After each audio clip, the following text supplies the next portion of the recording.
Good morning, everyone. Welcome to the Walsh Library. Really glad that you're here today for this special event. My name is Jim Baxter. I'm the Assistant Director of Library Services here on the Northwest Campus. And we've got a really interesting program for you today. First of all, I want to thank Jay Green, Instructor Jay Green, and Professor Liz Gabhart for being with us today. They prepared these special talks for you of their own volition. There was no torture or no coercion involved, besides some annoying emails from yours truly to try to get them on board for this. Really excited that they've stepped up and volunteered to talk to us about these really important topics today. This is our first Misinfo Day. The idea comes from the University of Washington Center for an Informed Public and Washington State University's Edward R. Murrow School of Communication. They've been holding a Misinfo Day event for high schoolers in the state of Washington for about the last 4 years. And we are teaching more and more fake news classes, information evaluation kinds of classes. So I've been looking for some way to kind of highlight the importance of this topic, and having a day of events is a perfect way to do that. We had hoped to collaborate live with University of Washington on their Misinfo Day. Unfortunately, this year, theirs was held last week or 2 weeks ago while we were all on spring break. We're hoping that next year we can have some live hookups with them and collaborate directly with University of Washington.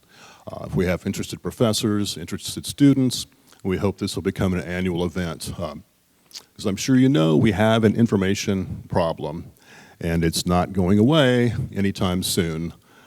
Based on all the evidence that we have. We live in the most complicated information environment in human history due to the internet. The internet brings us a lot of good things. It also presents a lot of problems for us. And chiefly among those problems is misinformation. And while we're talking about misinformation and disinformation, might be a good time to define those terms. Can anybody tell us what the difference is between misinformation and disinformation? Any idea? We tend to use the terms interchangeably, but there is a big difference. Disinformation is a subset of misinformation. Disinformation is a type of misinformation, but it's a smaller subset. And disinformation is a lot more troubling because the difference between the two is intent. Misinformation may be accidental. Disinformation is intentional. And for that reason, it presents us a lot more problems. It's manipulative. It's deceptive by design. And there's a lot of that on the internet today. And so that's why we need to talk about these skills. Traditionally, academic librarians have spent a lot of time talking to classes about how to use library databases. That's important. We will continue to do that. But the skills that Jay and Liz will be talking to us about today are really skills for lifetime use, critical thinking, evaluating information. These are things that we all need and we will need long after we're through with Tarrant County College. So, a couple of housekeeping points. If you haven't been to the library before, there are restrooms at the end of each wing, the west wing, east wing, and the south wing. Probably where we are right now, the west wing will be the closest if you need to go to the restroom. We will have pizza delivered right about noon for question and answer time. We have a lot of pizza coming for you, so if you have a question for our speakers, don't feel like you have to jump up and get in line right away. You can come up to the mic, ask your question, and get in line for pizza after that. I promise there'll be plenty to go around. We've instructed the staff not to eat all the pizza before you guys have a chance, so don't worry. Plenty of pizza for everybody. It'll be there after you ask your question. So, with that out of the way, I've got a few resources I want to show you. For the last 6 or 7 years, I've worked with a lot of classes on teaching fake news and information evaluation. And in those 6 or 7 years, I've come across some really good sources of information on the topic. So I want to show you a couple of things real quickly, and then I'm going to turn it over to Jay. Jay will do his thing, and then Liz will give her talk, and then we'll go to question and answer time, okay? All right, so without any further ado, let me share these slides with you. This is the Misinfo Day logo for University of Washington. If you just do a web search for Misinfo Day, the first thing that will come up is a link to University of Washington's Misinfo Day Resources.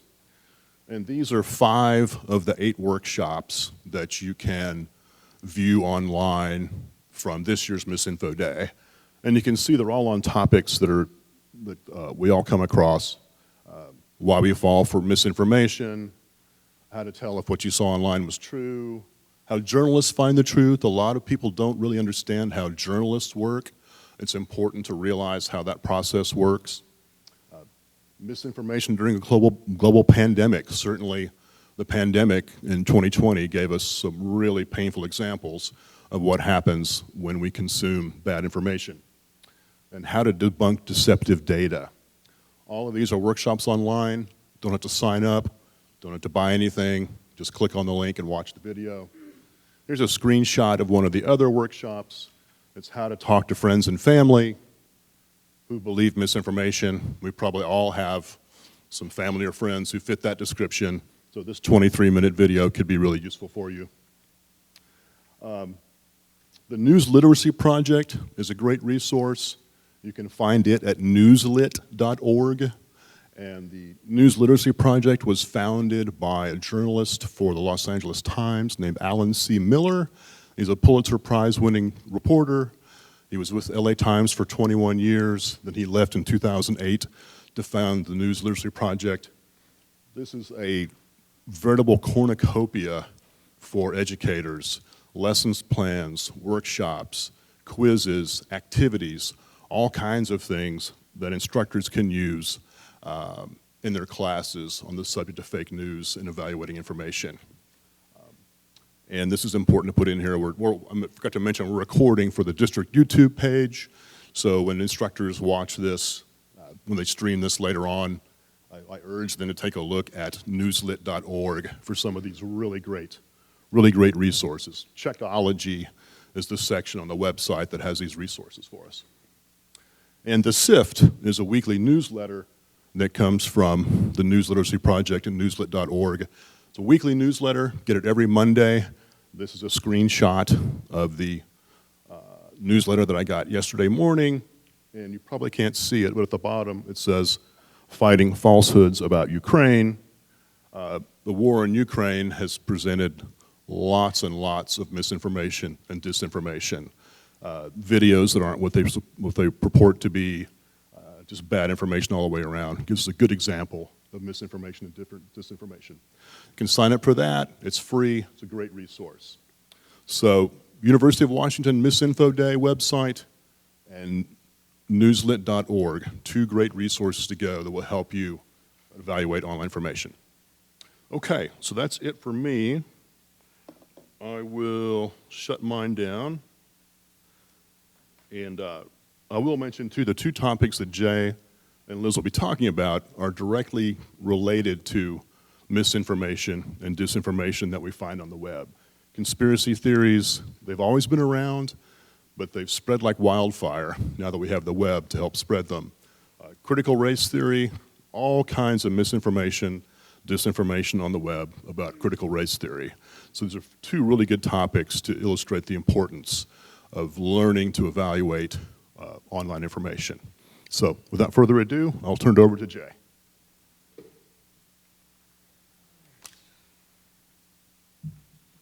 Morning, everybody. Hang on. Can y'all hear me okay? You doing about that? Good. I feel constrained back there. Okay, I'm actually loud anyway. All right, guys, my topic is conspiracy theories. Jim mentioned talking with friends and family. Oh my goodness, how many of you have some just crazy friends and family? And you're on social media with them. And my goodness, the stuff they post, huh? All right. One piece of my thought is how to talk to them. So let me give you a quick overview of what I'm going to cover. I apologize, I've got so much stuff, and I've got to be mindful of Liz's time. She's got a very important topic too, so I'm going to be glancing down a lot. This is the first time I've done this particular presentation, and I've got to give you a lot of info very quickly. So just a quick overview. I'm going to talk about what conspiracy theories are, right?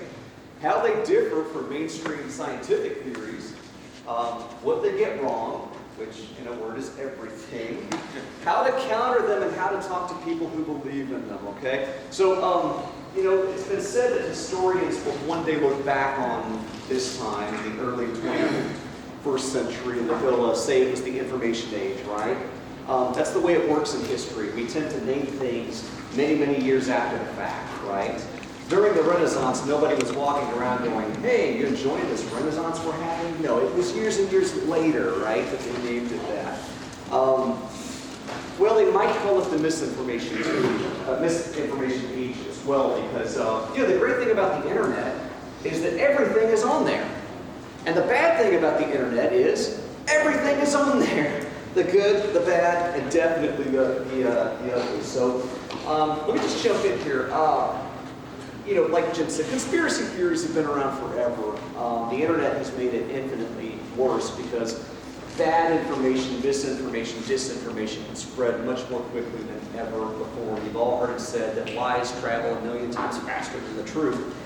And that is certainly true on the web. But in 2020, you know, just 2 years ago at this time, you guys remember, there were two things going on, one at the macro level and one at the micro level. Of course, we were in the grip of a horrific, worldwide, once-in-a-century pandemic that we're just now starting to emerge from.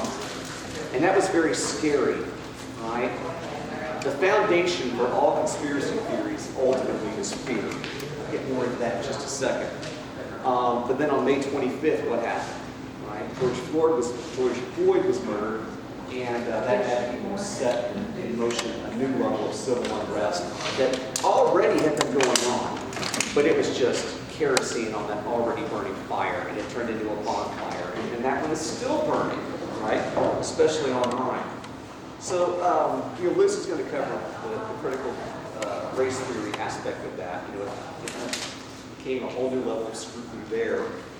But let me jump into the conspiracy stuff real quickly. So what is a conspiracy theory? There's 4 elements, right? By the way, these notes, you can have them.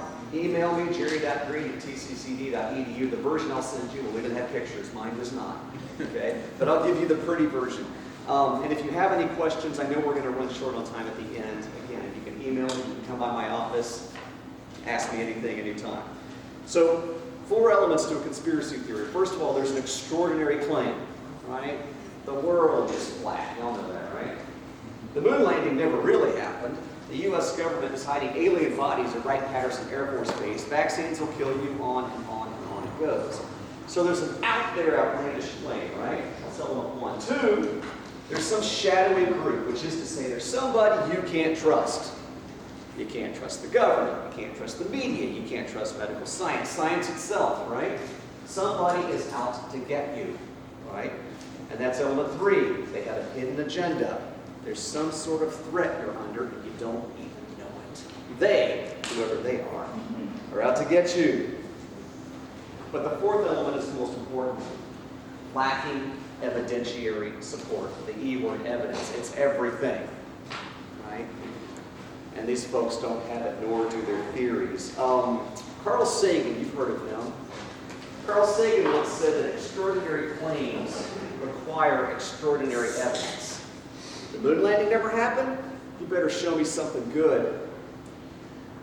He's not the first one to put that idea forward. 200 years earlier, a philosopher named David Hume said that a wise man proportions his belief to the evidence, right? So that idea has tracked through history. A lot of brilliant people have locked onto that. Conspiracy theories lack evidence. So what do they have? Emotion. The emotion that they lock into is fear, and more specifically paranoia. And if you don't know what paranoia is, psychologists define that as an irrational fear of an imaginary threat. An irrational fear of an imaginary threat. That's what paranoia is. You're afraid of something that, well, you shouldn't be, because it's probably non-existent. conspiracy theories have this in common. They're rooted in paranoia, right? The X-Files, the truth is out there. You can hear the theme music now. Cue the theme music, right? So how do conspiracy theories differ from mainstream science? Well, I don't like that we call them conspiracy theories because they use the word theory and that sounds legit. But it's kind of like parapsychology sounds legit because it's got psychology in it. Anybody know what para means? It's a Greek prefix. It means instead of. Paranormal, parapsychology, paraphilia. Philia, the Greek word for love, one of them. Instead of love, you have this odd sexual fetish, that kind of thing. So, what does real science look like compared to conspiracy theories? Let me give you a very quick overview of the scientific method, right? It begins with observation and experience. We look out in the world, we see something, we interact with it, we experience it. The word empirical is tied to Greek and Latin terms that I can't pronounce, but they basically mean experience. Okay, so the word empirical literally translates into experience. It's also where we get our word experiment. Right, so those are all tied together. So it starts with observation, and we look out in the world and we see something, and we ask questions about it. What's going on there? Why does that do that? Why does he or she do that? Right? In psychology, we're all about how people think, feel, and behave. ABC, affect, behavior, cognition, the triangle, right? But the physical sciences are looking at the universe and wondering about it. And so we ask questions. And then we come up with tentative answers called hypotheses, right? Hypo, pre or before, thesis, a statement of truth. This is a preliminary, tentative explanation for what we are seeing, right? But we don't stop there. Conspiracy theorists do. In science, we test those hypotheses. That's very important. We do it in a number of ways. In the social sciences, we do case studies and correlational research. And if we can get it in the laboratory, we do that, manipulate it there. Not all things can be studied that way. But at the end of the day, we gather as much evidence as we can that we hope may support that hypothesis, right? And it either will or it won't. If the evidence that we gather supports the hypothesis, then we'll move forward. If it doesn't, we may discard it or revise it, right? But that's what science is. That's what scientists do. They test hypotheses. And if you can't do that, you're not doing science, right? Many times we come up with really cool ideas, and they just don't have any evidentiary support. It looked good on paper. It didn't play out in real life. Thomas Huxley once said that the tragedy of science is the slaying of a beautiful hypothesis by an ugly fact. It looked good until we tried it out. And believe me, as a professor, I've had many great ideas up in my office, and then I got in the classroom, and I'm like, right, guys, right? No? It's funny to me. Didn't play out in real life. So we gather the data, all that we can, and we either support the hypothesis or we don't. Notice I keep using the word support. What about the word proof? Well, in social science, we don't do proof. In math, they do. Numbers tell a story, a very clear story. People, not so much. I say in my psychology classes that, people are, well, I don't know, I'm told this, the medical science people tell me that people are 60% water, right? Well, water behaves in a very predictable way. You know what it does. It turns into a gas at 212 degrees, and it freezes, it turns into a solid at 32. Humans don't behave nearly in that predictable manner, and we're all over the map. And so, math people, they do proof. The physics people, they do proof. They come up with physical laws of physics. I'll demonstrate for you now. Gravity, believe in it? I don't know, maybe not. Yep, okay, it's good. You see, every time I drop this bottle, it will fall at exactly the same rate, and it will hit with exactly the same force. People, not so much. Lawyers, they do proof. A preponderance of the evidence in a courtroom. But in social science, typically we do not. That ultimately leads to a theory, which is, again, a tentative statement of truth, that we may discard or reject pending further evidence. And then, of course, we have to replicate it. But we are always skeptical, even of our own ideas, right? And science does change. That doesn't invalidate it. We just learn new things sometimes as our techniques get better, or we keep adding to the knowledge base, right? I've been teaching for 20 years. There are things I have said wrong in class, not on purpose. We just know a lot more now. That's the misinformation part. It's not deliberate. It was never disinformation. Science sometimes gets it wrong. And when we do, we admit it and we move forward, right? And there's nothing wrong with that. Speaking of getting things wrong, what do conspiracy theories get wrong? Everything. Everything. Let me start deconstructing that. First of all, conspiracy theories skip from hypothesis to conclusion. There's no testing. There's no revising. There's no refining process that goes on. They jump right to the conclusion. Vaccines, guys, are dangerous. You know how I know? Because this Yahoo on YouTube said so. I'm not going to question him. There's no critical thinking. Where did he get his evidence? Heck if I know, but he sure sounded good. Okay? They jump right to the conclusion. So if they don't use evidence, what do they use? Well, they will tell you that they have evidence. What they have is very carefully cherry-picked evidence, if it's evidence at all. If you've never heard the term cherry-picking, this is where you carefully pick the pieces of evidence that you think support your idea, your so-called theory, and ignore everything else. Let me show you the danger in this and how effective it can be at misleading people. Who is the greatest basketball player of all time? Michael Jordan, good answer. Okay? I've seen him play. You can say physical laws all day long. I've seen an exception to gravity, and it was him. I watched that guy fly. He's the only human being I've ever seen. Well, that and Peter Pan, but I don't think Michael Jordan flew. I watched it. He walked on air. He's the only human being I've ever seen do that. But even his airness missed over half of his shots. He took 24,573 shots in his NBA career. He made 49.7 of them. That means that even MJ missed over 12,000 shots. Now, the consensus is that he was the greatest basketball player that ever lived. But, and by the way, for those of you who say LeBron James, first of all, I've seen them both, no. But LeBron is amazing. He, by the way, has also missed over 12,000 shots. Even the great ones do. My point is, what if I wanted to convince you that Michael Jordan was not only not a great player, he wasn't even average, in fact, he was terrible. I would simply cherry pick all of his games. I would make a video montage of all 12,000 plus of the shots he missed. And if that's the only thing you ever saw of him, you would think, my God, how did this guy get a jersey on? Number 23 can't hit anything. Miss, air ball, clink, clank, blank, dribble it off his foot. If all you ever saw was that, you would think he was terrible. I would conveniently leave out the 12,000 plus shots that he made, including 26 game winners. Right? There's a reason he's in the Hall of Fame.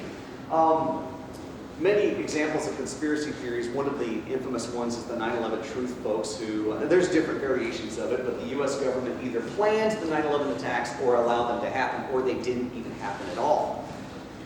One of my students, and guys, I used to just spend a minute or two on conspiracy theories in class. I've learned, especially in the age of COVID, I have to spend a whole day on them just to declutter their minds. So, the idea that, the 9/11 attacks were an inside job. I had a student ask me one time, well, wait a minute, Professor Green, I've seen the video of the Pentagon, and it's very clear. From the security camera, 1 minute it's a clear sky, the next minute there's a fireball. That looks like a bomb to me. And I said, you know what? It does to me too. Because there's no plane in between those pictures, is there? If that's all the evidence we had, perhaps I would be with you on a possibility of a bomb. But let's look at the evidence as a whole, right? First of all, the security camera at the Pentagon 20 years ago, by the way, your home security system is probably better than they had at the Pentagon 20 years ago, which shows you technology's improvement, how rapid it is. It was every few seconds, right? Click, click, okay? The plane, Flight 77, is going 600 miles an hour. It had plenty of time to slip through there. What evidence do we have? Well, we found thousands and thousands of parts of the plane in the wreckage. We found DNA from each passenger, hijacker, right? Pilot, crew member. Multiple radar tracking stations tracked it to that very location, public and private. A Catholic priest saw it fly over his car. He saw the explosion. He got out and was performing last rites on the dozens of people he found. The preponderance of the evidence, as lawyers like to say, is overwhelming. But if all you see is that video, which you see on the conspiracy sites online, you think maybe. What else do they rely on? Anecdotal evidence. Anecdotal evidence is over-reliance on personal testimony. The vaccines are dangerous because my cousin's aunt's uncle's boyfriend's dog took it and had a lot of illness afterwards, right? Yeah, but all of the big studies say no, right? The problem with anecdotal evidence is it's your personal experience, which may not be typical. Or this one, a logical fallacy I'll talk more about in a minute. The appeal to authority fallacy, right? Well, an expert said it's true. Well, guys, the 9/11 truthers, they have a PhD physicist leading them. Former professor at BYU says the World Trade Center was brought down in a controlled explosion, except there's no physical evidence that it was. He just didn't like the way it looked. PhD. Andrew Wakefield, who got this whole god-awful mess started with the anti-vax movement. Medical researcher, highly regarded at one time, MD. Right? Don't get me started on Dr. Oz or Dr. Phil and some of the stuff they promote. All legit. Dr. Phil went to the same school I did, UNT. Okay, I didn't know him. He's much older than me, by the way. Dr. Oz, Harvard-trained physician. I mean, they have legit degrees and educations. What they were lacking? Evidence. Always come back to that. They'll give you other sources that aren't mainstream or peer-reviewed. Mostly what they give you is motive. Well, Bill Gates put an awful lot of money into that vaccine. You know, he wants to get his money back, right? Okay, there's a possible financial motive, but where's the evidence? Motive, by the way, is not in itself evidence. Motive is not enough. You don't convict people in court on motive.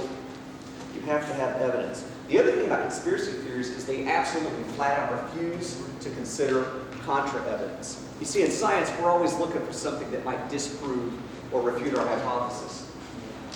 We either find it or we don't. Conspiracy theorists jump to the conclusion and they lock onto it like a Rottweiler.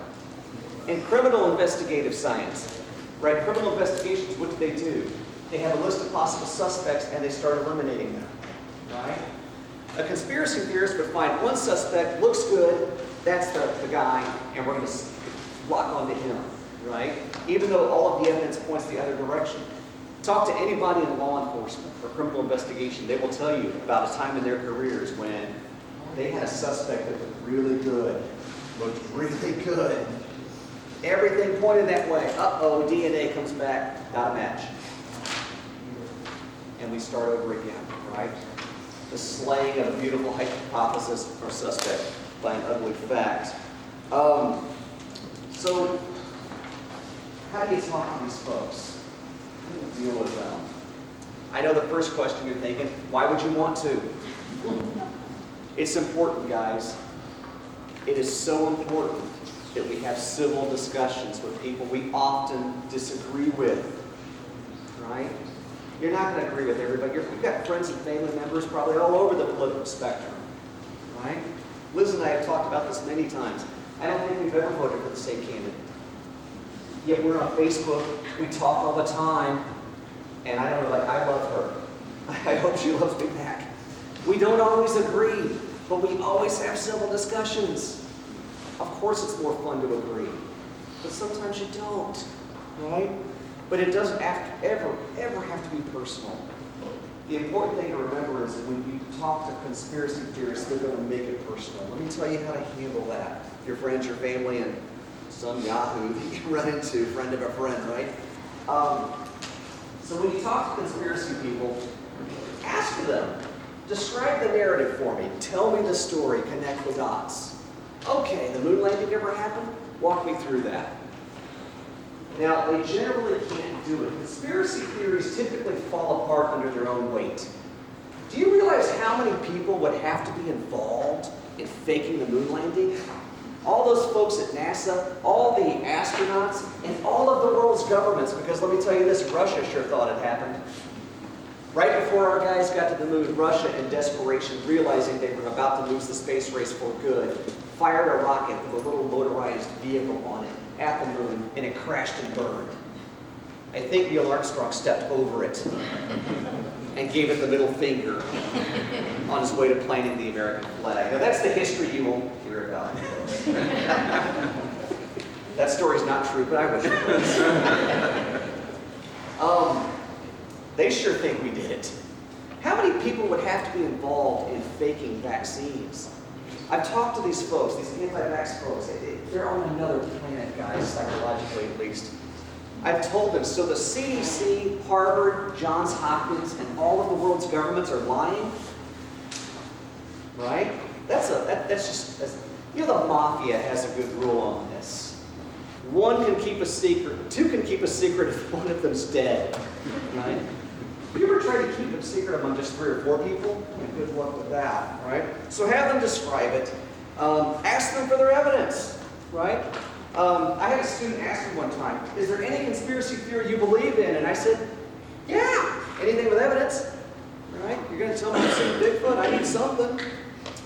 So point out where the evidence is lacking. Give them yours. I'm going to tell you in advance, they will dismiss yours. They don't trust you. They don't trust their sources. They don't trust your sources, I should say. You're not going to convince them because they're not basing their argument on evidence. They're basing it on emotion. Yours is based on evidence, a different E-word. But guys, it's not about convincing them. It's about this little thing called cognitive dissonance. Now, cognitive dissonance is the frustration that results when new information conflicts with an existing belief. Opinions don't change overnight. That can take some time, right? When you're debating a conspiracy theorist, if evidence doesn't convince them, what will? Well, pointing out flaws in their reasoning might help. Now let me tell you what you're going to get, and you've already probably experienced this. One of their favorite fallacies is the ad hominem. That's when you belittle an opponent rather than their position, right? They'll call you names. They'll make it personal. Guys, when somebody calls you names on Facebook, especially somebody you don't know, and even if you do, never, ever, ever return fire. Stay classy. They go low, you go high. Don't ever return fire. Guys, I've been called every name in the book, right? I've been told, go F yourself. Okay. I have in one day been called both a libtard and a Nazi. That's life in a political independent, by the way. I'm like, look, I can't be both. Which am I? Right? The truth is neither. Don't get into the mudslinging, guys. There's an old saying about this. Never wrestle in the mud with a pig. You both get dirty and the pig is happy. Don't do it. Another thing that they like to do is something called the straw man fallacy. That's where, when they're losing the argument, and they will because the evidence is on your side, they introduce a second argument and attack that one, right? For example, I'm like, the CDC, the Harvard, and they're like, oh yeah? Well, do you trust the government? Okay. Well, that's a separate argument, but let's go there. It takes us to another fallacy, by the way, the false dichotomy. Do you trust the government? There's no right or wrong answer there. First of all, what do you mean? What do you think I mean? Who's the government? President Biden? Former President Trump?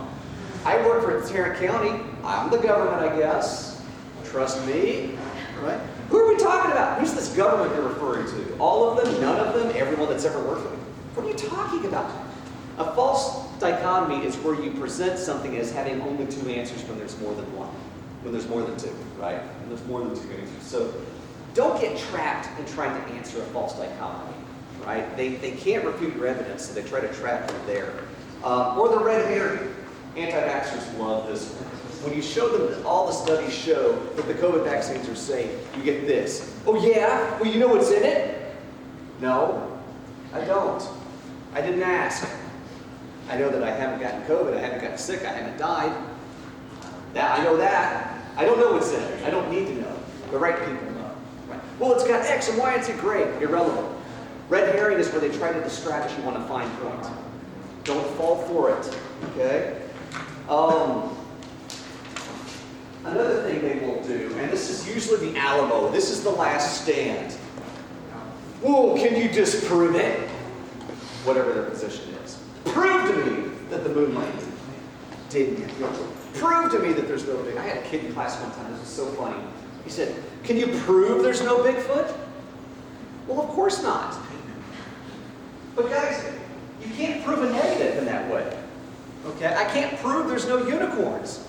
I can just tell you there's nothing in the fossil record that indicates there's ever been a unicorn, right? If Bigfoot existed, I think we would know. What would we need?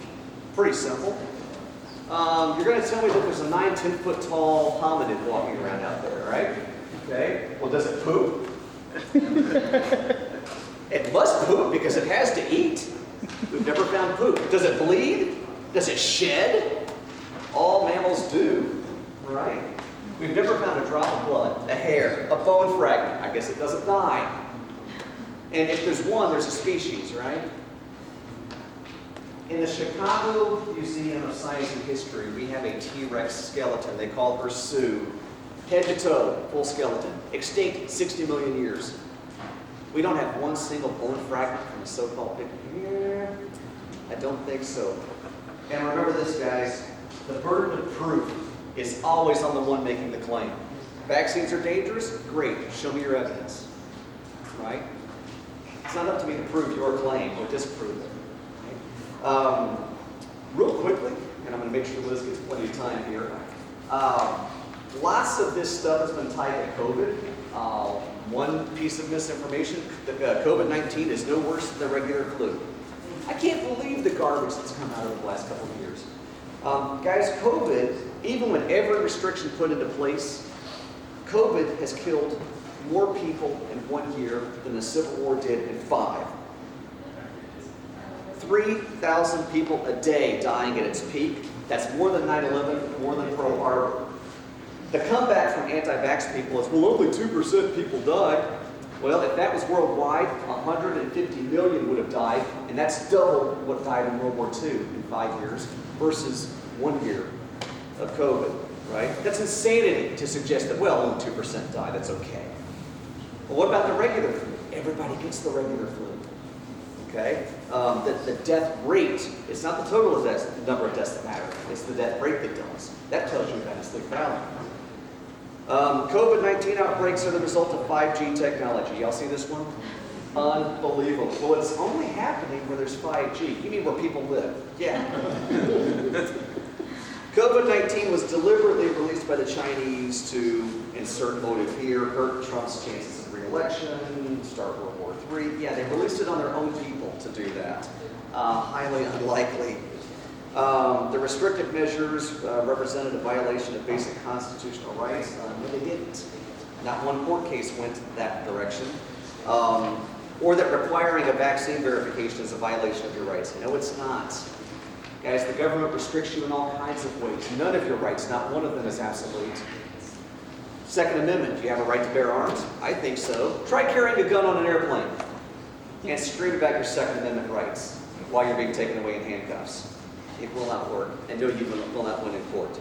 And those folks know the Constitution pretty well. The vaccines weren't properly tested. Guys, coronavirus vaccines have been, testing has been going on since 2003. Okay, that's a decade. We had to speed it up when the pandemic hit, right? The vaccines are being forced on people. Really? Any of you? Anybody hold you down, force a needle in your arm? No? Okay. To profit, Big Pharma, whoever, Bill Gates. Vaccine is free. Y'all pay for it? I didn't either. Other therapies were more effective. Science bails us out again. Hydroxychloroquine, extensively tested. Guys, they had to stop those trials because those people were dying. It showed nothing, right? And Vectorin, looks good in the test tube, didn't play out in real life. Wish it had worked because it was cheap and easy to distribute, it just didn't work, right? What all of those claims have is they are demonstrably false. I'm going to leave you with one last thing. Remember, your best friend in all of this is education. Education leads you to knowledge. Knowledge is empowering, and ignorance kills. If you have any questions about any of this and you can't get it in later, email me, jerry.green@tccd.edu. Thank you.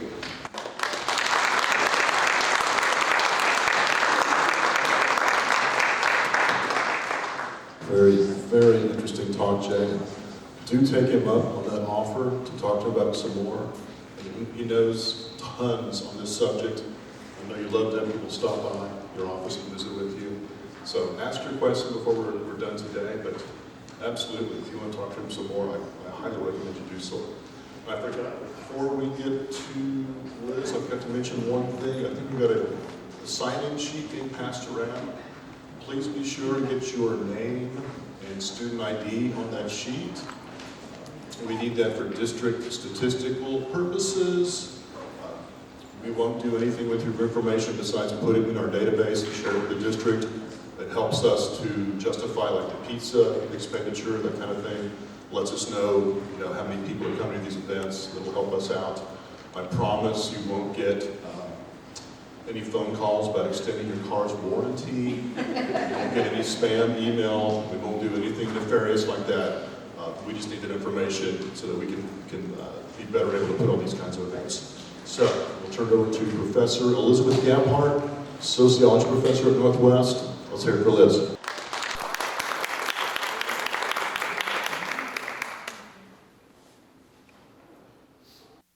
That's Dr. Elizabeth Gabhart. Please forgive me. Forgive me, Liz.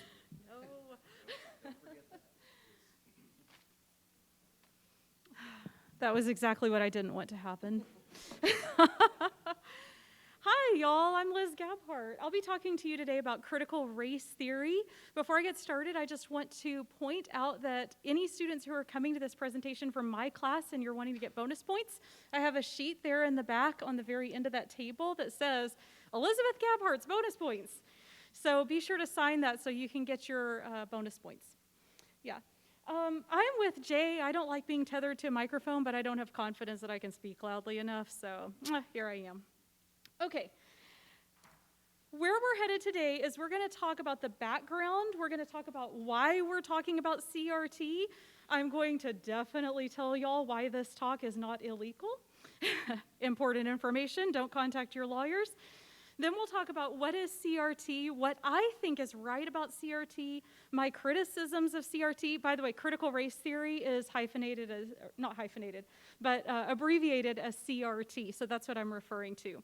And popular criticisms of CRT, some true, some half true, and some liar, liar, pants on fire. Okay, first of all, I wanted to give you a little bit of background. I am giving you my perspective and my opinions in this talk. I know from experience, from talking to other people, that I'll start talking about critical race theory and I just lay out all the barest details about what it is. And then people say, yeah, but what do you think? I want to hear your opinion. You're a sociologist. I want to hear your opinion. So I've just thrown my opinion in here. If you didn't want to hear my opinion, sorry, you can blame all the other people who've asked me for my opinion in the past, but that's what we're doing. I'm going to talk about it and then tell you my opinion as well. I do want to say I'm not personally a big fan of critical race theory, although my reasons for disagreeing with critical race theory are very different than all the reasons you've probably heard in the news. I will report to you what CRT, what critical race theory says. I have had the privilege just in the past year of being able to hear 8 different CRT researchers who were high up in critical race theory discuss their opinions and ideas. One of them was actually one of the founders of CRT. I'm sorry, I don't know how to say this person's name correctly, but it was Jean Stefancic. I'm not sure how to say that person's name, and she didn't say her own name as she was introducing herself, so I'm not sure. But she was a partner to Richard Delgado. If you start looking into critical race theory, you'll see that she's actually one of the founders. I got to listen to her talk and take very careful notes. And then I have posted my own criticisms of critical race theory on social media and had friends of mine who were critical race theorists come back in and say, you're wrong here and here and here. I copied down exactly what they said, and I'll be able to tell you what other people think. So I am giving you a lot of my own opinions, but I'm able to sprinkle in other opinions as well. So you aren't getting a completely biased, one-sided perspective. Okay, so why should we talk about critical race theory? Because it's in the news. It's all over the news, y'all. Critical race theory has been all over the news for the past several years. It has been everywhere. These are just a few pictures from very few of the critical race theory protests that have happened around the country. I just chose 2 pictures so as to not overwhelm you with information. But you can see on the left is one picture from a protest that was in favor of critical race theory. And the people are holding up signs saying, "Education without limits," and "Teach us the truth." Then on the other side, you'll see a much more professional photograph from a protest against critical race theory. People are saying STEM, not CRT, education, not indoctrination, and stop teaching critical racist theory, racist is underlined, to our kids. I'm not going to go through all the different news stories about critical race theory. It would take my entire time here. I'll just say if you're more interested in it, just type in critical race theory and you'll see what all the furor has been about. Just this past week, during the Supreme Court Justice hearings, they asked her about critical race theory as part of the hearing. So this is ongoing, it's continuing, there's a lot of upset about it. Oh, I forgot, this is a picture from Texas. Texas passed a bill. This is a picture of State Senator Nathan Johnson, who was debating Texas HB 3979, also known as the Anti-Critical Race Theory Bill. So here in Texas, we have had explicit legislation on this topic. So why is my talk today not illegal? Why are you not calling your lawyer on speed dial to sue me? Here's why. One is the Texas law only applies to kindergarten through 12th grade, so I can say what I want. Second, I am not teaching any kind of white guilt. I am very much against any professor who says that or implies that in any way. A lot of these bills claim that it is wrong for teachers to say that white students should feel guilty. Well, yeah, that's true, but that's not critical race theory. And I am personally not actually a fan of critical race theory, so, even if I was K through 12, I probably still wouldn't get in any trouble. Okay, let's talk about what critical race theory actually is. First of all, non-experts usually misunderstand it. If you hear anybody on the news talking about critical race theory, they're probably wrong. I have yet to read any news article ever, and I have searched up dozens of these news articles explaining what critical race theory is that wasn't wrong. It's not just a bit of misinformation. What I am experiencing when I look at news stories is that literally no one is right about critical race theory. So everything you probably ever heard or read about it is most likely wrong. Critical race theory actually started in law. I'm a sociology professor, and it kind of bled into sociology, which is how I knew about it. But it actually started in law. There was this professor of law named Derek Bell, who was a professor at Harvard, who started getting interested in this. When I heard the person that I got to listen to, who was actually one of the founders of critical race theory, she told a different origin story than what I've read in news articles and on Wikipedia. I believe her. I mean, she was there at the original foundings of critical race theory. What she said was that there was a whole bunch of law students who had all gotten together for a study group, and they were studying Derek Bell's writings. And kind of as they were studying, critical race theory was kind of born out of that. And then they started communicating with Derek Bell, et cetera. But originally, she said that it was part of a library study group that was meeting once a week. And she was part of that study group. I do want to say that critical race theory is aligned with other critical theories. If you're not an academic, you probably aren't familiar with other critical theories, but that's kind of the line that it's coming from. Critical race theory is a critical theory. Queer theory as well, which is a theory that's about how LGBTQ identities intersect with everyday life. That's a very critical theory as well. You could think of that as critical sexuality theory instead of queer theory. You could name it differently. Feminist theory. You could also call feminist theory critical gender theory. Now, I want to be clear, this is not at all the same as feminism. Y'all, feminism is just the belief that men and women are equal. If you believe that women and men have equal worth, congratulations, you're a feminist. Most people in this room are probably feminists, whether they use that title or not. But feminist theory is a whole other thing. You can think of that as kind of like critical gender theory. So this is part of this whole like constellation of theoretical frameworks. Let's look at the tenets of critical race theory here. One is, it's critical. Go figure. You probably could have guessed that already. At its root, it is critical. It's critical of society. It's critical of the legal system, of science. If you're talking about how things are going right in society, you're probably not doing critical race theory. It's all about how things are going wrong. It's critical. It's talking about how things are wrong. They would talk about how people have very little agency. If you've already taken my class, you know what agency is. It's a person's real life ability to make free choices. In sociology, when we're studying people, we always have this push-pull between some people who say that we have lots of free will and we can make our lives however we want our lives to look, and then other people who say, nope, we're like puppets being controlled by society as though society has these strings on us. That's the idea of agency is about how much free will we have. Critical race theorists are always going to lean on the side of saying we're puppets, that we don't have much control over our own lives, over where we go or what we do. Institutional racism. Critical race theory is going to focus on institutional racism. That means the kind of racism that is embedded in society, like within the legal system, within the school system, within religion, etc. It's going to see racism, as embedded within these like institutions in society. They're also going to focus on historical racism. They're going to talk about how racism 100 years ago affects us today.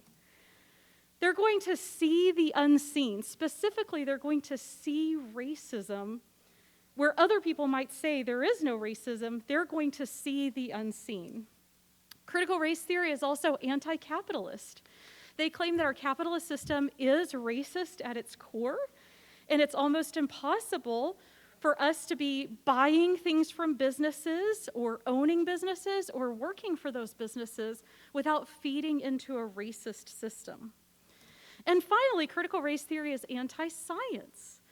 They claim that because science has been so racist for so long, which it has a long racist past, that science just needs to be thrown out. We're going to reject science because science is too racist. Those are the main tenets of critical race theory.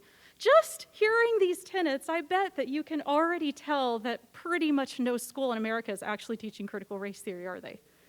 No kindergarten is teaching this. This is not something that we have to worry about in our school system.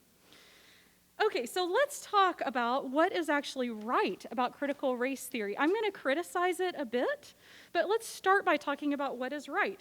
Racism is real, y'all. Racism is real. You probably already knew that, but if you didn't, newsflash, racism is real. I always challenge my students. I say, if you think that racism isn't real, I would challenge you to create a resume for a job that you aren't actually going to apply for. Send out that resume. Send it out with a white-sounding name at the top, and then send it out with a black-sounding name at the top. See who gets called back. I know exactly how this is going to work because this experiment has been done so many times. The way it's going to work is the white-sounding name is going to get about twice as many callbacks as the black-sounding name with exactly the identical resumes. Racism is real. Critical race theory is absolutely correct when they say that racism is real and that it is affecting our lives and that it affects our society. 100%. They are right about that. And they're right about institutional and historical racism. Y'all, right now, close to us, y'all know West Dallas, that neighborhood? When you're driving through Dallas, y'all know that big white bridge that's arched and they light it up with different colors for like St. Patrick's Day or whatever? Y'all know what I'm talking about? That bridge goes into a neighborhood called West Dallas. That's the name of the neighborhood.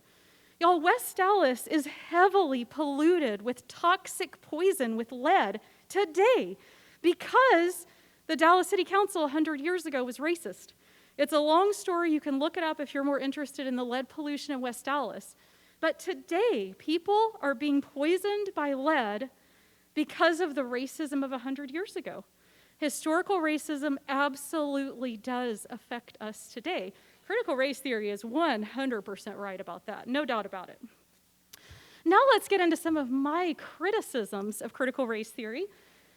It's just my opinion. There's a picture of SpongeBob with a nice little rainbow reminding you that I'm telling you my opinion.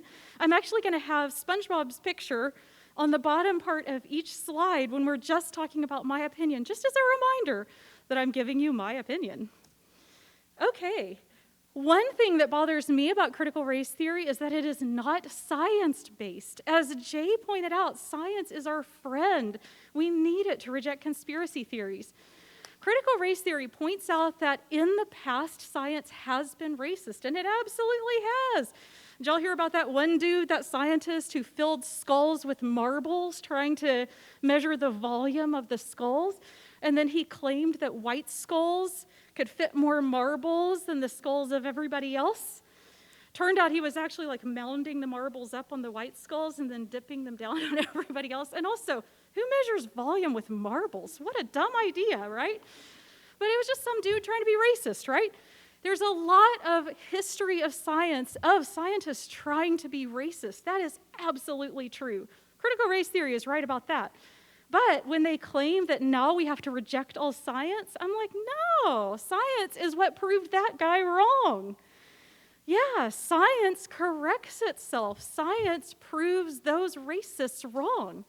So we don't have to reject all science, in my opinion. Critical race theory is willing to accept charges of racism without evidence.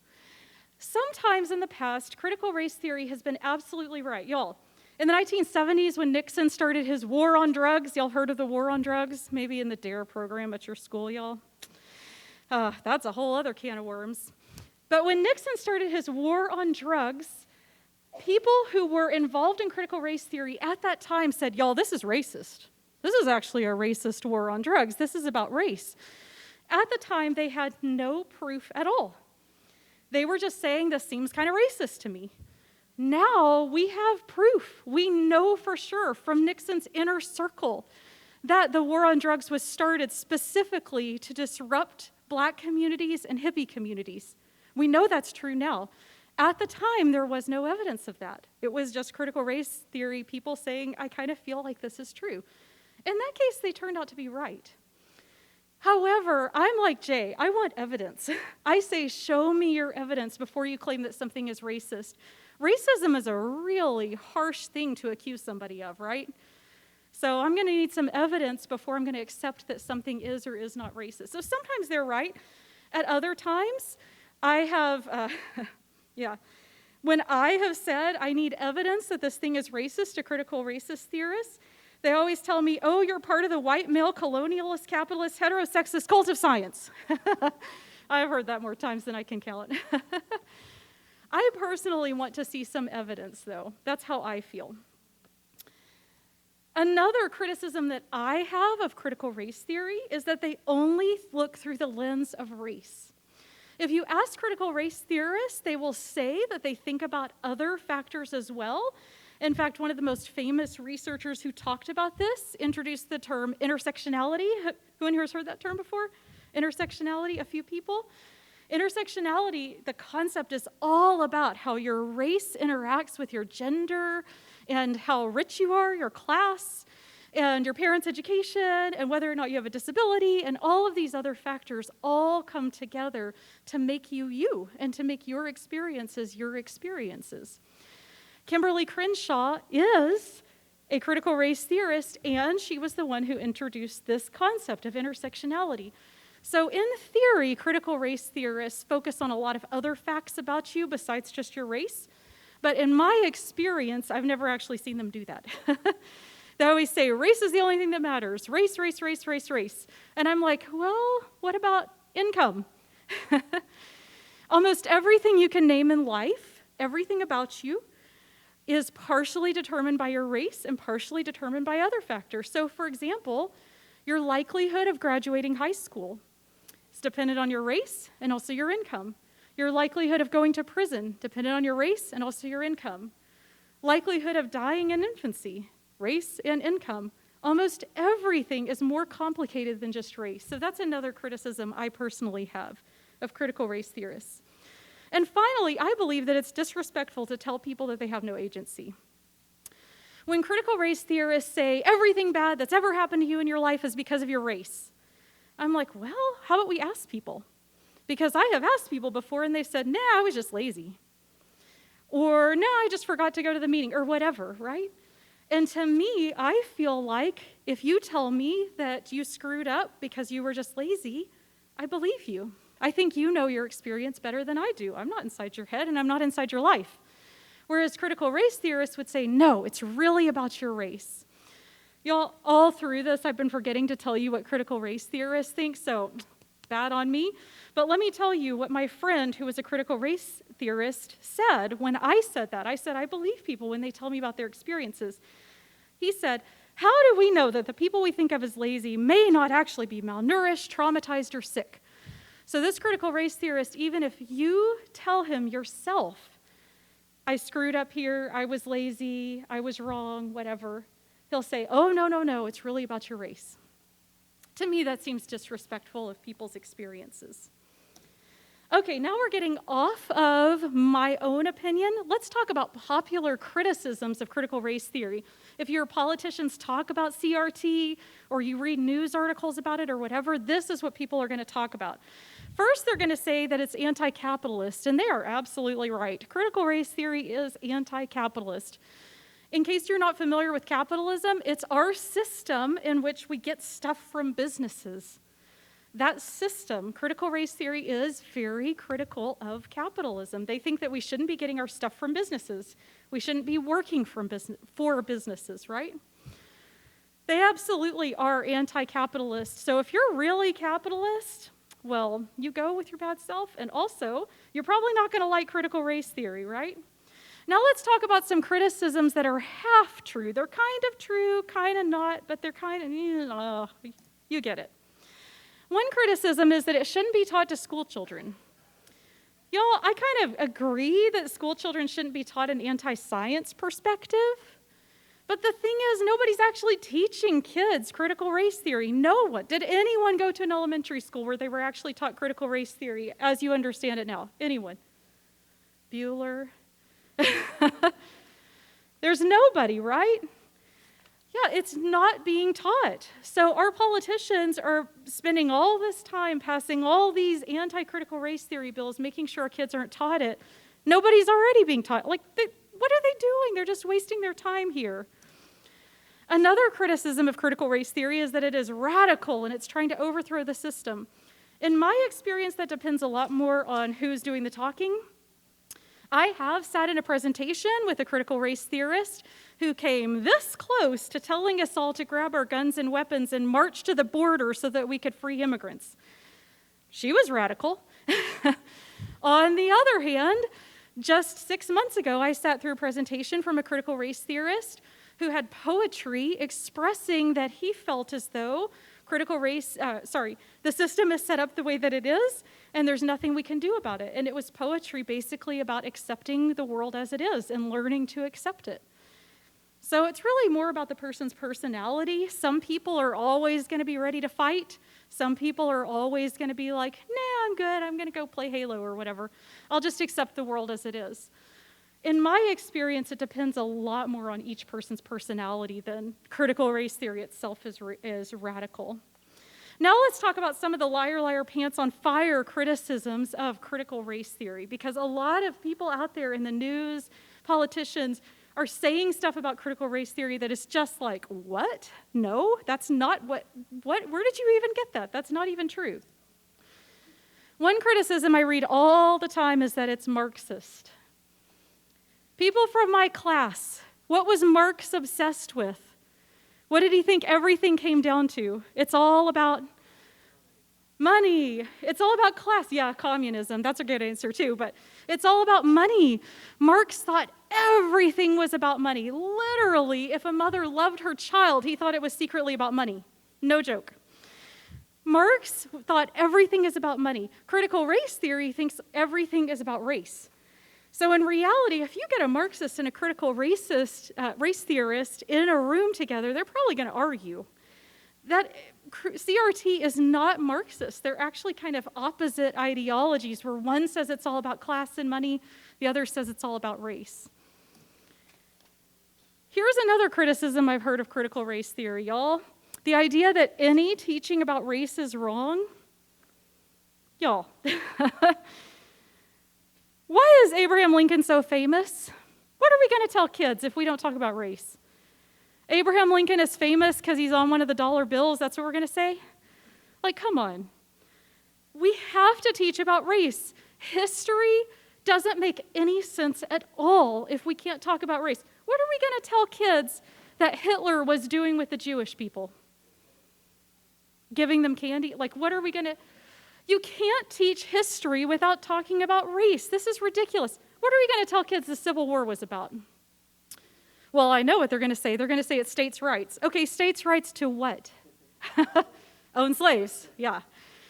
We can't understand history at all unless we're willing to talk about race in a classroom. It is ridiculous to think that any teacher who's talking about race is doing something wrong. Come on, y'all. Put yourself in the position of a history teacher. How are you going to teach, well, anything? It's going to be almost impossible. A teacher is not doing something wrong because they said the word race. We do need teachers to talk about race in a responsible way, but in my experience, most teachers already are. Teachers are professionals, and most of them are great at it. Another popular criticism of CRT that I've heard is that it makes white people feel guilty about being white. I'm about to get in trouble here, so prepare. I have never once heard a critical race theorist say that, or anything close to it, never. Here's the part that gets me in trouble. I have heard feminist theorists say that all men are trash. I've heard them say that. It's terrible when they say that. I always fight them on it. That's not okay. But I have heard that from feminist theorists. I'm going to be honest with y'all, I have. But I've sat through lots of presentations from critical race theorists. Nobody is saying that. We literally have a bill that is now Texas law saying that teachers aren't allowed to make white people feel bad about being white. Who's doing that? I have a rule, if you've been in my classes, you've already heard this. Anything humans can do, somebody somewhere is probably doing. So probably somewhere there's a teacher who's trying to make white people feel bad about being white, but they are not the norm. They're not the norm. That isn't a normal thing for teachers to do. And finally, I've heard it's brainwashing. Critical race theory is brainwashing. Y'all, I was never taken to a dungeon and told to chant and run around in a circle or sleep deprived or given hallucinogens or whatever. What? Critical race theory was this very obscure legal idea until Trump started tweeting about it. Nobody had even heard of it. If critical race theorists were trying to brainwash us all, they were really bad at it. It wasn't working. And most people still don't know what critical race theory is. No, it's not brainwashing. Have you ever heard the idea that teachers can brainwash their students? Y'all ever heard that? Y'all, if we could brainwash you, the first thing we would get you to do is do your homework. I'm telling you right now. We are not brainwashing anybody. If we could, the world would look very different. No, critical race theory is not brainwashing. All right, thank you so much for your time.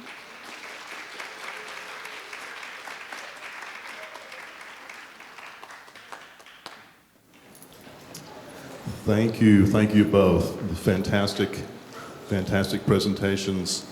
Lots of great information. Looks like pizza is being readied back there. We've got time for questions and answers. If anybody's got a question, we've got a mic right there in the center. You can just walk right up there, ask your question, you can have the discussion, and then we can get some pizza going. If you're too shy to walk up to the mic, you can just kind of wave at me and I'll bring the mic to you. So you've got choice A or choice B. The sign-in sheet. Good question. Where it's on the, I think it's back on top of the little magazine stand back there. Yeah. Okay. So, anybody got any questions for our speakers?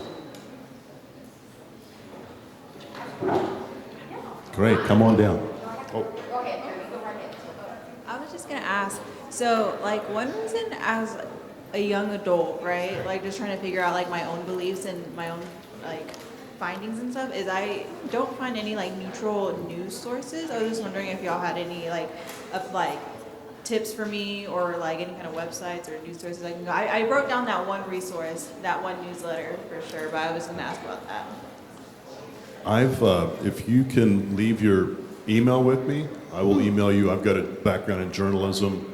That's something I've spent a lot of time on. I can send you all kinds of good kind of middle of the road sources. I Yeah. can send you some information on news apps for your phone that you can use that are very, very middle of the road. Yeah, that would be Yeah. great. I just feel like both sides are like, you know, you if you watch Fox, you support this side. If you watch CNN, you support that side. Right. And me trying to figure out like who to vote for. Like in 2020, I turned 18, and I was like, I don't know what's going on. So that was a difficult thing for me. But yeah, I'll do that. Right, and that's a really good question because it is a very confusing information and news environment.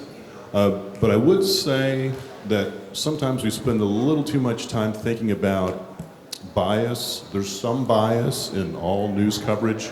Just the act of editing a story, the editor has to decide, okay, this is more important, this is more important, this is less important. So there's always going to be some bias. And even news sources that we think of as biased often get the story mostly right. So the important thing, I think, is to learn to analyze the elements of a news story. Where the story comes from is important, but it's not the be-all, end-all. I mean, even mediocre news sources get it right some of the time. And we've got so many choices now. I think sometimes we spend too much time thinking about, oh, this source is on the left, that source is on the right. I don't know if I can trust it. The important thing is to judge that story on its own merits, follow the links in the story. A well-written, well-sourced news story will have links, evidence that we've talked about. It will link you to evidence for that story. So the most important thing, I think, is not validating or dismissing the story based on where it comes from. The really important thing to learn to do is to analyze a news story on its own merits.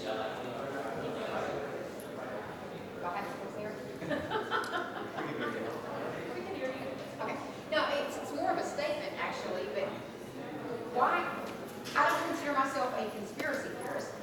I don't consider myself that way at all. But the minute you say, why? What about this? You're labeled that, regardless. Right? I have friends that say that. I can just be walking down the street. I can be in class and say, well, I don't personally. I'm a non-vaxxer, not just on COVID, but on lots of stuff. Because I don't believe in that, I'm a conspiracy theorist. And I think that's a very unfair label. So just to address that, if one chooses not to get the vaccine, that's fine. That in itself doesn't make you a conspiracy theorist. If you say that vaccines are dangerous and they don't work, that flies in the face of evidence, and that's what turns it into a conspiracy direction. Not taking the vaccine. That's a personal choice, which of course you have. Well, here's a good example. The other day I walked into Tarrant. I walked in it, God is not with this. I walked into Tarrant, the man behind me, because I did not have a mask on, the man behind me, an older gentleman, even older than me, looked at me and said, are you trying to kill me? I'm sorry, excuse me? Well, you don't have a mask on. And I said, well, I haven't had the vaccine. And he said, so you're literally trying to kill me. Yeah. So there's no healthy discussion to be had there. Just say, have a nice day, I love you, God bless you, and move on. Yeah, what we moved on. But it's just those kind of things that I'm automatically that guy. And I blow them off because I really don't care. That's all you can do. I guess that spurs a question for me to you. When someone, you said if you ask any question why, you feel labeled as a conspiracy theorist or kind of being out there on the fringe or something, does that's troubling just on a personal, it just makes you feel. So now I feel like I have to go defend myself. And that's Feel like not, you have to defend yourself, yeah. No. I have my belief, you have yours. We can still like each other, we can still have a conversation. Yeah. That doesn't make me right what I would say to that is, you're not under any obligation to explain anything to anyone. If they ask if you've been vaccinated, say no. If they say why, they said I'd rather not get into that. Well, I mean, I actually had someone ask me that, well, have you been vaccinated? And my response was, have you been circumcised? Yeah. That's none of your business, exactly my point. Yeah. Well, Sorry. and you're. I say the same thing in class when we talk about religion versus science. If you make a faith-based statement, that's fine. If you say I believe in God, that's your belief. You don't owe an explanation to anyone about your faith. If you're going to say I can prove God, then that's when we want to have a discussion. Yeah. Good question. Good question. In your opinion, why, okay, so with all this overwhelming evidence, especially with vaccines and things like that, with all of this overwhelming scientific evidence, why do you think that people still refuse to acknowledge that evidence is true and that theirs is not? That the vaccines are working. Yeah. Or that they're, that vaccines cause autism, that That, the vaccines are caused, I'm a nurse, I work at county hospital. I get a lot of, I didn't get the vaccine because it's being used to sterilize black people to eliminate the black race. Or, you name it, I've heard it. Yeah, a fear, paranoia. The thing with autism, I think God bless the parents of autistic children. They need a name for the evil. Just saying there's some genetic variation. They need a face. They need a name. They need something to say that's why. They need something. Because they're autistic children are beautiful children. I mean, we diagnose it behaviorally. There's nothing that they can point to. There's no blood test. They don't look any different. They're just not acting as they should. And the worst form of autism is something that we used to call child disintegrative disorder or Heller syndrome. It's where they develop normally for the first several years and then fall off a cliff and regress. And those parents want to know, why did this happen? Why did the most important thing in my world fall apart? And they want something to hold in their hands and go, that's what did it. And science can't tell them. I think they just want a name for the evil. I can't put myself in their position, but science does tell us that it's not vaccines or anything. It's not inflammatory. There's absolutely no connection there. But they just want something to grab onto.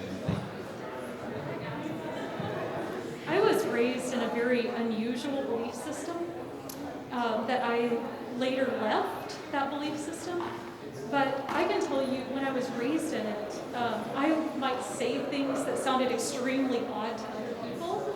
And if they asked me about it, my reasons were so interlocking with this whole other complex belief system that nobody could dismantle one belief that I had easily, because you couldn't pick it out of the whole interconnected web of beliefs that I had.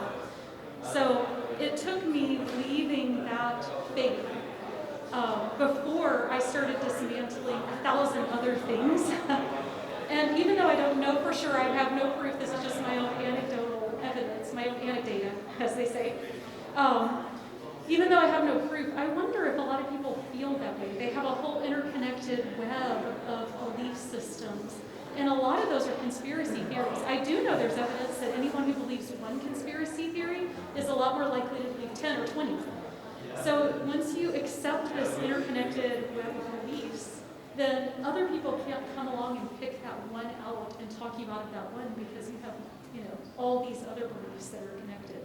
I don't know if I explained that well, but it's a picture in my head. Hopefully I was able to convey that picture to you. Yeah, actually, I have a co-worker and several patients who,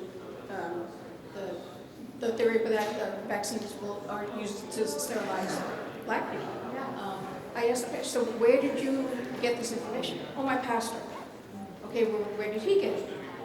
Oh, well, he's been reading the Bible. It's like, okay, I don't remember anything in the Bible about COVID. Okay, or the vaccine. Or vaccines. And it was like, almost everybody on, all the employees have been vaccinated. None of us laying in that bed. Co-workers, tried to get religious exemptions for getting the vaccine because their pastors said that, that it's wrong. Yeah. So you're right. Well, and that's part of what I read, Jay. That's one of the appeals of conspiracy theories is that it offers simple answers to very complicated questions. Just the mind, as humans, we like things to be organized. We like to have a narrative. You know, we experience the world through stories. You know, we need to have something concrete. And often life is random. You know, things happen and we don't know why. And there's multi-causal. Yeah, there's not an easy answer for all these problems, but it's tempting just to latch onto something concrete and say, aha, this is it. I've got it. There's a comfort in that. Just because someone asked that question to automatically label them, oh, you're a conspiracy theorist. Yeah. The lowest form of discourse. Yeah, yeah. Yeah. It's just, I mean, well, why is this? Oh, it's, you don't buy it because you're a conspiracy theorist. So that's, you know, yeah, you're one of those, exactly. I can say from my own experience, I have way fewer answers and less certainty now Right. that I have rejected my Right. very simple belief system. Yeah, yeah, Yeah, now I'm swimming in a sea of confusion yeah. Yeah. and questions. Yeah. Well, and something I've learned too is it's never helpful to, and Jay touched on this, to call people names. Right. If you have a disagreement, it's much more effective and useful to focus on the behavior or to ask questions. You know, like if you believe something I didn't believe, I would ask you, like Jay was describing, well, tell me why. Describe your thought process. And focus on the behavior instead of, you know, demonizing that Like, person. like you said, be the bigger person and just like, you know, okay, we can agree to disagree and walk off. Yeah, as soon as you engage in name calling, You're done. it's over. Yeah. You know, you're never going to reach any consensus. You're not going to, nothing positive is going to come out of it. So yeah, focusing on the behavior, asking questions, trying to understand what that person thinks is a lot more effective than just kind of going, you know, going down that road. Yeah. Good questions. All right. Actually, I do have one. Come on down. So I really appreciate how you outline critical race theory. One thing I wonder is that since it is based on legal, and that's the kind of background, right? It's Harvard Law, and they're developing that legalism. What are some things that it's doing well as far as, because we do have instances of systemic racism, like redlining in different communities, and then the criminal justice system. There's a really great podcast series called Serial that did a really long sort of expose on the legal judicial system in Columbus, Ohio, and how some of the judges, how to all interwork together to really put people of color in this kind of disadvantage. So I wonder if CRT is really doing some good work. It's just because it's become a hot button topic and become, you know, a straw man. But I want to know more about how things are working well because of this. So I might be able to answer your question partially and partially not. So when I've listened to these critical race theorists talk, universally they say, no one was paying attention to us until Trump started tweeting. They were trying to get their message out about CRT and not being very successful about it. And then Trump, ironically, gave them a giant megaphone. So several of them said, okay, we're not happy Trump did that, but also we're kind of happy Trump did that. So they're kind of in this unusual position where most people have never heard of them outside of the legal communities. In terms of how much good CRT might have done in the legal community since the 1970s, I'm not sure. I'm not a legal scholar. I heard about them when I was getting my PhD in sociology. So we heard about it a little bit. We didn't even have an entire class on it. We would just kind of cover it when we were covering other sociology of race topics. In sociology, I would say that they are much more famous now, just like they are for everybody, everywhere. They're much more famous. But we were already talking about how racism is a problem in sociology. In terms of the legal field, legal academia, I'm not really sure because I'm not in that world. I don't know how much CRT had and had not influenced the legal world since the 1970s. Hearing them talk, it seemed like not very much, but that's just my impression from hearing other people talk. So I'm not sure how accurate that is. I might be giving you a false impression. Does it seem like they're just sort of kind of at the ground level building a framework to kind of categorize Yes, I think so. systemic racism?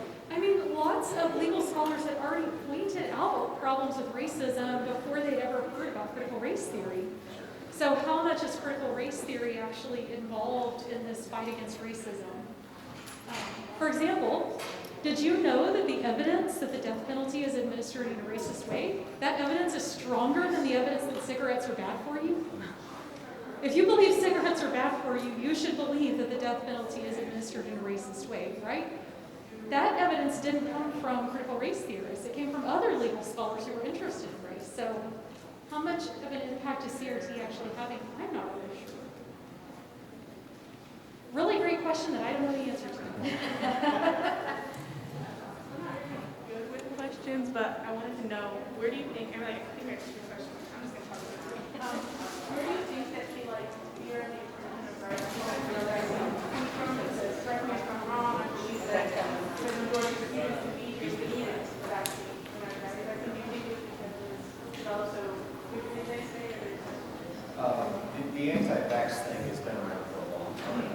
It goes back to the autism issue and even beyond that. They're really, for a couple of hundred years, actually even longer than that, there's been this sort of homeopathic pseudoscience, the idea that all disease is inflammatory rather than germs. And that stuff has been around for several hundred years, and honestly, Dr. Oz was for that sometimes. And that's just, you don't need medicine, right? Big Pharma just wants to keep you sick so that you keep buying the pills, which is insane, but that's what it is. So vaccines get lumped in with other modern medical methods that are scientifically backed versus, oh no, just eat the right diet, keep your inflammation down, exercise. And that silly pseudoscientific stuff goes way, way back to Gilbert and the list and beyond. It's never had any scientific basis, and it's people still buy into it. But like Jim said, conspiracy theories are forever back. Can I say something really quick? I know the question was for you, but I saw some research that showed that as people can't afford health care, they're turning to alternative medicine more. So partially, I think it's because the healthcare system is so screwed up in the U.S. where, you know, you have an emergency and all of a sudden you have $1 million hospital bill because you got your life saved, you know, that people are turning to alternative medicines because after all, the over-enemies are a lot cheaper than going to the hospital. So if I can't afford the hospital, I'm desperate for any answer and we'll go search for alternative medicine. Okay, sorry. And I think in the case of COVID too, it was kind of supercharged politically, right? Because there are other vaccinations that a lot of people have to get, like meningitis. I think we still have to do that, right? To come to TCC, you have to be, you know, public schools. You got to get your meningitis, and not that many people are opposed to that, but it got politicized really quickly, and it became kind of a tribal marker. Like, well, are you on this side or are you that side? If you vote this way, then this is what you have to believe. If you vote that way, then this is what you have to believe about COVID. So I think the politics of it really got contentious in the case of this.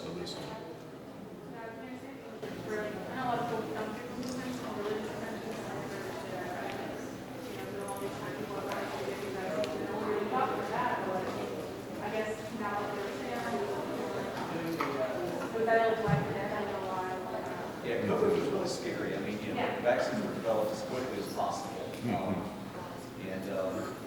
was, I did know medical people who, when the vaccines first were available just to them, paused on it, said, let's just see how it looks. And they waited 2 months or so, and then they eventually got it. I didn't blame them for kind of hesitating a bit, because it was fast. And they were not FDA, they were emergency use authorization. They are been neutralized, but FDA takes longer. But eventually, you know, Pfizer and eventually the Tarrant did it. And I understand why people would prefer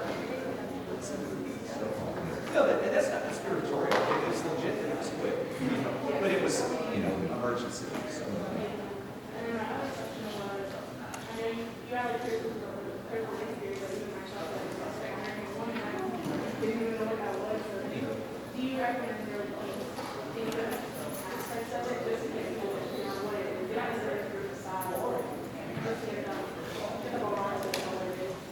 Yes, absolutely. And in my classes, we talk about race all the time. Yeah, teaching about race is great. It's fantastic, and everyone needs to know more about race. Yeah, so did I actually answer your question? Yes. Okay. That is one thing that I found out that in your class, because I always thought CRT is exactly what you said up there, teaching whites to be embarrassed about, or I don't know if embarrassed is the right word, but, you know, about their race. you've been so bad to everybody else, you need to be ashamed of yourself. And that's what I always thought it was. I really did. Well, that's what the news says. Yeah, yeah, Where else are you going to get information about yeah, it? yeah.